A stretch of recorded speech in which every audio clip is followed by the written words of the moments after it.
Hi friends, இந்த மாதிரி paratha recipe பண்ணி கொடுங்களேன். பிள்ளைங்க இன்னும் வேணும்னு கண்டிப்பாக கேட்பாங்க. எப்படின்னு கமெண்ட் பண்ணுங்க கீழே. ஸோ இந்த பராத்தா ரெசிபிக்கு பாலக்கீரையை நல்லா வாஷ் பண்ணிவிட்டு பிளான்ச் பண்ணுங்கள். ஒரு 5 minutes பிளான்ச் பண்ண பிறகு நல்லா கிரைண்ட் பண்ணி எடுத்துக்கோங்க ஒரு பியூரி கன்சிஸ்டன்சியில். சைடில் சப்பாத்தி மாவு, ஓமோ, உப்பு சேர்த்து இந்த பாலக் பியூரியையும் ஆட் பண்ணி நல்லா டோ மாதிரி பிசைஞ்சுக்கோங்க. தண்ணி ரொம்ப தேவைப்படாது, தேவைப்பட்டால் ஆட் பண்ணிக்கோங்க. இந்த தண்ணியே உங்களுக்கு போதுமானதாக இருக்கும். நல்லா க்ரீன் கலரில் டோ ரெடி ஆயிடுச்சு. இதை ஒரு 20 minutes ரெஸ்ட் ஆகட்டும்.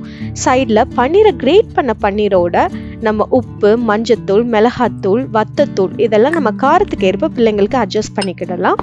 இதோட மிக்சர் ரெடி ஆனதை சப்பாத்தியை ரோல் அவுட் பண்ணி லைட்டாக இந்த ஸ்டஃபிங்கை வச்சுட்டு திருப்பி நல்லா ஃப்ளாட்டாக ரோல் அவுட் பண்ணுங்கள்.